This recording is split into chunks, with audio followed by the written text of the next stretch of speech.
ഇപ്പൊ ശരിയായോ? അവൻ ഗൗരിയോട് ചോദിച്ചു. ആ, ആയി.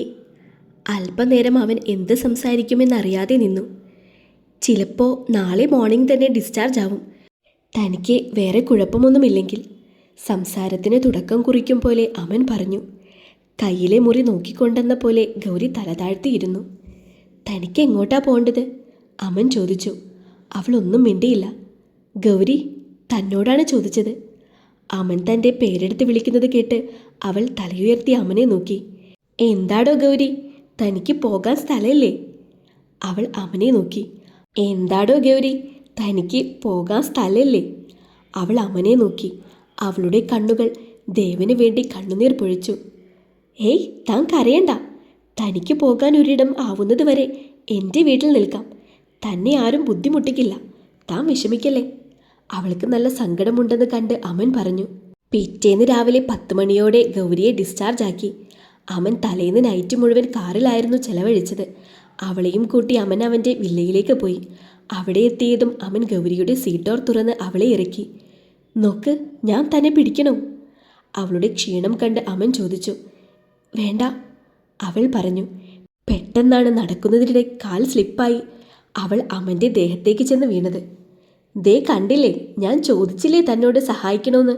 നോക്ക് ഗൗരി, ഞാനൊരു ഡോക്ടറാണ്. താനിങ്ങനെ എന്നെ അന്യനായി കാണല്ലേ, അമൻ പറഞ്ഞു. അധികം വൈകാതെ അമൻ അവളെ റൂമിലേക്കാക്കി. പോകുന്നേരം അമൻ അവളോട് പറഞ്ഞു. തനിക്ക് എന്ത് സഹായം വേണമെങ്കിലും ഇവിടെ ഒരുപാട് പേരുണ്ട്, അവരോട് പറയാം. ഈ റൂമിൽ തൻ്റെ അനുവാദം കൂടാതെ ആരും കയറില്ല, ഞാൻ പോലും, അമൻ പറഞ്ഞു. അമൻ പോയതും ഗൗരി ആ ബെഡിൽ മലർന്നു കിടന്നു. അവൾക്ക് നല്ല ക്ഷീണമുണ്ടായിരുന്നു. അവളുടെ ചിന്തയിലേക്ക് ദേവൻ്റെ ഓർമ്മകൾ ഇരച്ചെത്തി. അവളുടെ മയക്കത്തെ നഷ്ടപ്പെടുത്തി. അന്നും ദേവൻ അവളെ തിരഞ്ഞിറങ്ങിയെങ്കിലും കണ്ടെത്തിയില്ല. ദിവസങ്ങൾ കടന്നുപോയി. ദേവൻ്റെ പ്രതീക്ഷകളെല്ലാം അസ്തമയത്തിലെത്തിയിരുന്നു. മനസ്സിൽ വല്ലാത്ത കുറ്റബോധം അവനെ വേട്ടയാടി. ഇതിനിടയ്ക്ക് ഗൗരിയുടെ അസുഖങ്ങൾ നല്ല രീതിയിൽ മാറിയിരുന്നു. അമൻ അവൾക്ക് നല്ല കൂട്ടായി. പക്ഷേ അവൾ ദേവനെക്കുറിച്ചോ വിവാഹത്തെക്കുറിച്ചോ അവനെ അറിയിച്ചിരുന്നില്ല. ഒരു ദിവസം രാവിലെ ഹാളിൽ പത്രം വായിച്ചിരിക്കുന്ന അമൻ്റെ അടുത്തേക്ക് ഗൗരി വന്നിരുന്നു. എന്ത് പറ്റി പൂച്ചക്കുട്ടി? എനിക്കൊരു കാര്യം. എന്താ, പറ. എനിക്ക് എൻ്റെ പഠനം പൂർത്തിയാക്കണം. അതിന് നിങ്ങൾ എന്നെ ഒന്ന് ഹെൽപ്പ് ചെയ്യണം. അതിനെന്താടോ, തന്നെ മോർണിംഗ് ഞാൻ കോളേജിലാക്കാം. എവിടെയാണ് തൻ്റെ കോളേജ് എന്ന് പറഞ്ഞാൽ മതി. ഇല്ല, എനിക്ക് ഓൺലൈനായി പഠിച്ചാൽ മതി, അവൾ ചെറിയ ഭയത്തോടെ പറഞ്ഞു. ഓൺലൈനായിട്ടോ? അതെ, അമനൊന്ന് ആലോചിച്ചു. പഠിക്കുവാണെങ്കിൽ ഓഫ്ലൈനായിട്ട് തന്നെ പഠിക്കണം. അതാകുമ്പോൾ കോളേജ് ലൈഫ് അടിച്ചു പൊളിച്ച് ജീവിക്കാം, അമൻ പറഞ്ഞു. എനിക്കും അതുതന്നെയാണ് ഇഷ്ടം. പക്ഷേ ഇപ്പോൾ സാഹചര്യം മോശമാണ്. ഞാൻ ഓൺലൈനായി പഠിക്കാൻ ആഗ്രഹിക്കുന്നു. ശരി എൻ്റെ പൂച്ചക്കുട്ടി, തനിക്ക് പഠിക്കാൻ വേണ്ട എല്ലാം ഇന്ന് വൈകുന്നേരത്തിനുള്ളിൽ ഞാൻ റെഡിയാക്കി തരാം. ശരി, അവളും സന്തോഷത്തോടെ തലയാട്ടി. നോക്ക്, ഞാൻ തന്നെ പൂച്ചക്കുട്ടി എന്ന് വിളിക്കുന്നതിൽ തെറ്റില്ലല്ലോ. അവൾക്കും ആ വിളി വല്ലാത്ത ബോറായി തോന്നുന്നുണ്ടായിരുന്നു. അവൾ ഒന്നും മിണ്ടിയില്ല. തന്നെ പൂച്ചക്കുട്ടി എന്ന് വിളിക്കാൻ ഒരു കാരണം കൂടിയുണ്ട്. ഒരു പൂച്ചക്കുട്ടിയെപ്പോലെ എൻ്റെ കാറിന് മുന്നിൽ ചാടിയതല്ലേ, അവൻ ചിരിയോടെ പറഞ്ഞു. അന്ന് വൈകിട്ട് ഗൗരിയുടെ റൂം മുഴുവൻ അവൾക്കുള്ള സ്റ്റഡി മെറ്റീരിയൽസ് നിറഞ്ഞിരുന്നു. അമൻ അവളുടെ റൂമിന് വാതിൽക്കൽ വന്നു നിന്നു. ഞാൻ അകത്തേക്ക് വന്നോട്ടെ പൂച്ചക്കുട്ടി? ആ, വരൂ, അവൾ വിനീതമായി പറഞ്ഞു. ഇനി എന്തേലും വേണോ തനിക്ക്? അമൻ ചോദിച്ചു. വേണ്ട, ഇത്രയും ചെയ്തു തന്നതിന് തന്നെ ഒരുപാട് നന്ദി, അവൾ താഴ്മയോടെ പറഞ്ഞു. അയ്യേ, നന്ദിയൊന്നും എനിക്ക് വേണ്ട. പിന്നെ എന്താ വേണ്ടത്? എനിക്ക്, അമൻ ചിന്തിച്ചു. അവൾക്ക് പെട്ടെന്ന് ശരീരം വിറയ്ക്കാനും ഹൃദയം പടപടാ മിടിക്കാനും തുടങ്ങി. തൻ്റെ ജീവിതം എന്നോട് തുറന്നു പറയണം. താൻ ആരാണെന്ന്, എവിടെ നിന്നുമാണ് എന്നെല്ലാം അത്രമാത്രം മതി. അവൾ ദീർഘശ്വാസം വലിച്ചു വിട്ടു. അയ്യേ എൻ്റെ പൂച്ചക്കുട്ടി, ഞാൻ തന്നോട് എന്തേലും പറഞ്ഞോ ഇങ്ങനെ വിയർക്കാൻ? പൂച്ചക്കുട്ടി, താൻ ഇങ്ങനെ വിയർക്കാൻ മാത്രം ഒന്നും ഞാൻ പറഞ്ഞിട്ടില്ല, ഇനി പറയുകയുമില്ല, അമൻ ചിരിയോടെ പറഞ്ഞുകൊണ്ട് അവിടെ നിന്നും പോയി.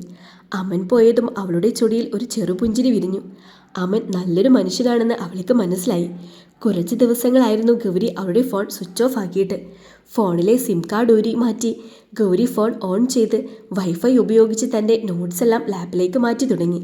സിമ്മിട്ട ഫോൺ ഓൺ ആയാൽ ആ നിമിഷം ലൊക്കേഷൻ ട്രാക്ക് ചെയ്ത് ദേവൻ തന്നെ കോൺടാക്റ്റ് ചെയ്യുമെന്ന് അവൾ ഭയന്നു. എന്നാൽ ദേവനോട് സംസാരിക്കാൻ അവളുടെ ഹൃദയം വിതുമ്പി. അപ്പോഴാണ് ഒരു ഐഡിയ അവളിൽ ഉദിച്ചത്. അവൾക്ക് ഒരു ബിസിനസ് ഇൻസ്റ്റ ഐ ഡി ഉണ്ടായിരുന്നു. അത്യാവശ്യം ആളുകൾ ഫോളോ ചെയ്യുന്ന ഒരു റീസെയിലിംഗ് ഗ്രൂപ്പാണത്.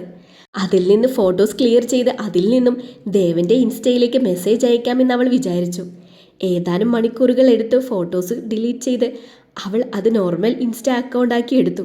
പിന്നെ കാത്തു നിൽക്കാതെ അവൾ ദേവനെ ഫോളോ ആക്കി. പൊതുവെ അങ്ങനെയുള്ള ഇൻസ്റ്റ അക്കൗണ്ട് ദേവൻ നോക്കാറില്ല. അതുകൊണ്ട് തന്നെ അവൾ മെസ്സേജ് അയച്ചു, ഹായ്. ജോലികൾ കഴിഞ്ഞിട്ടും ദേവൻ ഓഫീസിൽ തന്നെ ഇരിക്കുകയായിരുന്നു. പെട്ടെന്ന് ഫോണിൽ മെസ്സേജ് ടൂൺ കേട്ടതും ദേവൻ അത് നോക്കി. ഇൻസ്റ്റഗ്രാം. അവൻ പുച്ഛത്തോടെ ഫോൺ അവിടെ തന്നെ വെച്ചു. വീണ്ടും ഒരു മെസ്സേജ് കൂടെ വന്നു, ഹായ്. മെസ്സേജ് വന്നതുകൊണ്ട് ദേവൻ അത് ഓണാക്കി. കുറച്ചു നേരം ഫോൺ കയ്യിൽ വെച്ച് ചിന്തയിൽ മുഴുകിയ ദേവൻ ആ അക്കൗണ്ട് നല്ലതുപോലെ പരിശോധിച്ചു. 3 തവണയിൽ കൂടുതൽ അക്കൗണ്ട് പേര് മാറ്റിയതായി ദേവൻ കണ്ടു. ആദ്യമിട്ട പേര് GN സെല്ലിംഗ് ഗ്രൂപ്പ് എന്നായിരുന്നു. അടുത്തത് ഗൗരി സെല്ലർ. ദേവൻ്റെ ചുണ്ടിൽ ഒരു ചെറുചിരി വിരിഞ്ഞു. ഇൻസ്റ്റയിൽ ഇങ്ങനെയൊരു ഫീച്ചർ ഇല്ലെങ്കിൽ താൻ എന്ത് ചെയ്തേനെ എന്ന് അവൻ ഓർത്തുപോയി. ദേവൻ മെസ്സേജിന് റിപ്ലൈ കൊടുത്തില്ല. 3-ൽ കൂടുതൽ തവണ നെയിം മാറ്റിയത് കണ്ടപ്പോൾ തന്നെ അത് തൻ്റെ ജീവൻ്റെ പാതിയായ ഗൗരിയാണെന്ന് അവന് മനസ്സിലായി. ഇപ്പോൾ ആ അക്കൗണ്ടിൻ്റെ പേര് നിതാര എന്നാണ്. അല്ലെങ്കിലും അവൾ എന്തിനാണ് ഇപ്പോൾ ഗൗരി എന്ന പേര് മാറ്റി നിതാര എന്നാക്കിയിരിക്കുന്നത്? താൻ കണ്ടുപിടിക്കാതിരിക്കാൻ വേണ്ടിയിട്ടാണ്. ദേവൻ അത് ചിന്തിച്ചു കൊണ്ടിരിക്കുമ്പോഴാണ് അടുത്ത മെസ്സേജ് വന്നത്, ഹായ്. ഒരു പുഞ്ചിരിയോടെ ദേവൻ ടൈപ്പ് ചെയ്തു. ദേവൻ ടൈപ്പിംഗ് എന്ന് കണ്ടതും ഗൗരി ഒന്ന് ചിരിച്ചു. എന്നാൽ വെറുതെ കീബോർഡിലെ പല സ്പെല്ലിങ്ങുകളും ഞെക്കി കളിച്ചുകൊണ്ട് ഇരിക്കുകയായിരുന്നു ദേവൻ. ഒരുപാട് നേരമായിട്ടും അവൻ്റെ മെസ്സേജ് ഒന്നും കാണാതെ ഗൗരി വീണ്ടും ഹായ് എന്ന് ടൈപ്പ് ചെയ്ത് അയച്ചു. ദേവൻ അത് കണ്ട് ഒന്നുകൂടെ ചിരിച്ചു. നീ എത്രയൊക്കെ വിട്ടുപോയാലും ഞാനില്ലാതെ നിനക്ക് പറ്റില്ല എന്ന് എനിക്ക് നന്നായിട്ടറിയാം, ദേവൻ പുഞ്ചിരിയോടെ പറഞ്ഞു. ഒറ്റയ്ക്കിരുന്ന് സംസാരിക്കുകയും ചിരിക്കുകയും ചെയ്യുന്ന ദേവനെ കണ്ടാണ് ഫിറോസ് ക്യാബിനിലേക്ക് വന്നത്. തൻ്റെ റൂമിൽ നിന്നും ഫിറോസ് ഒരുപാട് തവണ സാർ സാറെന്ന് വിളിച്ചെങ്കിലും ദേവൻ അത് കേട്ടുകൂടിയില്ല. അവസാനം ഫിറോസ് ടേബിൾ പതിയൊന്ന് തട്ടി. പെട്ടെന്ന് ദേവൻ സ്വബോധത്തിലേക്ക് വന്നതുപോലെ ഫിറോസിനെ നോക്കി. എന്താണിത്, മുട്ടിയിട്ട് വരണ്ടേ? വിളിയും മുട്ടലും തട്ടലും കഴിഞ്ഞു. അവസാനമാണ് ഞാൻ ഈ ടേബിളിൽ വന്ന് തട്ടിയത്. താൻ വന്ന കാര്യം പറ. സാർ, നമ്മുടെ കമ്പനിയിലേക്ക് ഒരു ഫണ്ട് ആവശ്യമായി 1-2 ഫയലുകൾ വന്നിട്ടുണ്ട്. ഇനി ഒരാഴ്ചത്തേക്ക് ഒരു ഫയലുകളും ഞാൻ നോക്കുന്നില്ല. ഫണ്ട് സംബന്ധിച്ച് ഒന്നും തന്നെ കമ്പനിയിൽ വാങ്ങുകയും വേണ്ട, ദേവൻ ഫിറോസിനോട് പറഞ്ഞു. ഫിറോസ് അല്പം നേരം ദേവനെ നോക്കിക്കൊണ്ട് നിന്നു. എന്താടോ, താൻ ഇതുവരെ പോയില്ലേ? അല്ല സാർ, സാറിന് എന്തെങ്കിലും കുഴപ്പമുണ്ടോ? എന്ത് കുഴപ്പം? 2 ദിവസം സാറ് ഭയങ്കര ദേഷ്യവും സങ്കടത്തിലുമായിരുന്നു. പക്ഷേ ഇപ്പോൾ ഒറ്റയ്ക്കിരുന്ന് ചിരിക്കുന്നു, ഒറ്റയ്ക്ക് സംസാരിക്കുന്നു. അതുകൊണ്ട് ചോദിച്ചതാ. ദേവൻ ചുറ്റിലുമൊന്ന് കണ്ണോടിച്ചു. ഫിറോസ്, ഇവിടെ ഇരിക്കെ. പൊതുവെ ഫിറോസ് സാറിൻ്റെ മുന്നിൽ ഇരിക്കാറില്ല. ദേവൻ്റെ മുന്നിൽ ഒരുപാട് കസേരകൾ ഒഴിഞ്ഞിരിക്കുന്നുണ്ടെങ്കിലും ദേവൻ ഇതുവരെ ആരോടും അവിടെ ഇരിക്കാനായി പറഞ്ഞിട്ടുമില്ല. ബിസിനസ്സുകാർ മാത്രമാണ് ആ കസേരകൾക്ക് ഉടമകളായി ഫിറോസും ജോലിക്കാരും തോന്നിയിട്ടുള്ളൂ. ദേവൻ ആദ്യമായി പറഞ്ഞത് കേട്ട് ഫിറോസ് ഒന്ന് പതറി നിന്നു. എടോ, ഇരിക്കടോ, ദേവൻ കുറച്ച് ഉച്ചത്തിൽ പറഞ്ഞു. ഫിറോസ് ഇരുന്നു. എന്താ സാർ? അത് പിന്നെ, നമ്മളെ വിട്ട് ഒരു പെണ്ണ് പോയി എന്ന് വിചാരിക്കാം. ആരെ വിട്ട്? എടോ, താൻ വിചാരിച്ചാൽ മതി. Okay sir. ആ പെണ്ണ് കുറച്ച് നാൾ കഴിഞ്ഞ് നമുക്കൊരു ഫേക്ക് അക്കൗണ്ടിലൂടെ മെസ്സേജ് അയച്ചാൽ എന്താവും അവളുടെ ഉള്ളിൽ? സാർ, എനിക്കൊന്നും മനസ്സിലായില്ല. എടോ, തനിക്ക് സാലറി കൂട്ടി വേണം? വേണം സാർ, വേണം വേണം. എന്നാ പറ. അങ്ങനെ ചോദിച്ചാൽ ആ പെൺകുട്ടിക്ക് ആ പയ്യനെ ഒരുപാട് ഇഷ്ടമായിരിക്കും. പിന്നെന്തിനാ അവൾ വിട്ടുപോകുന്നത്? അവർ തമ്മിൽ എന്തെങ്കിലും പ്രശ്നമുണ്ടായിട്ടുണ്ടാകും.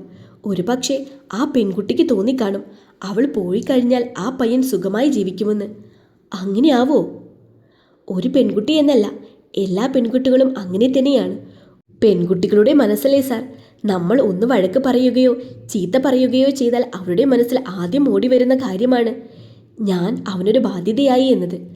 അവൻ എന്നെ വേണ്ട, അവൻ്റെ ജീവിതത്തിൽ നിന്ന് ഞാൻ പോയി കഴിഞ്ഞാൽ അവൻ ഒരുപാട് സന്തോഷമാകുമെന്നൊക്കെ. ദേവനൊന്ന് ഇരുത്തി ചിന്തിച്ചു. ശരി, താൻ പൊയ്ക്കോ, ദേവൻ ഫിറോസിനോട് പറഞ്ഞു. അപ്പോൾ സാർ, എൻ്റെ സാലറി? ഫിറോസ് തലചൊറിഞ്ഞുകൊണ്ട് നിന്നു. കൂട്ടിത്തരാം. പിന്നെ ഈ ചോദിച്ചത് ആരോടും പറയണ്ട. ഏയ് ഇല്ല സാർ, ഫിറോസ് പറഞ്ഞു. അവൻ്റെ ഫോണിലേക്ക് അപ്പോഴും 1-2 മെസ്സേജുകൾ വന്നിരുന്നു. ഒരു ചിരിയോടെ ദേവൻ ആ മെസ്സേജുകൾ ഓപ്പൺ ചെയ്തു. റിപ്ലൈ കൊടുക്കാം, ഇനിയും അവളില്ലാതെ എന്നെക്കൊണ്ട് പറ്റില്ല, ദേവൻ്റെ മനസ്സ് അവൻ്റെ ശരീരത്തോട് പറഞ്ഞുകൊണ്ടേയിരുന്നു. അവൻ്റെ കൈ ഫോണിലെ കീബോർഡിലേക്ക് അമർന്നു. എവിടെയാ? അവൻ്റെ മെസ്സേജ് വന്നതും ഗൗരിയുടെ വാ പൊളിഞ്ഞുപോയി. ഞാനാണെന്ന് അദ്ദേഹത്തിന് മനസ്സിലായോ? ഗൗരി ഞെട്ടി ചിന്തിച്ചു. ഹലോ. വീണ്ടും ദേവൻ്റെ മെസ്സേജുകൾ വന്നു. അവളുടെ ഹൃദയം പടപടാ മിടിച്ചു. ആരാ ഇത്? ദേവൻ അടുത്ത മറുപടി അയച്ചു. ഞാനാണെന്ന് മനസ്സിലായിട്ടില്ല. ഒരു ദീർഘശ്വാസം അവൾ വലിച്ചു വിട്ടു. ഹായ്, ഞാൻ നിതാര. ഹായ്, ഞാൻ ദേവൻ.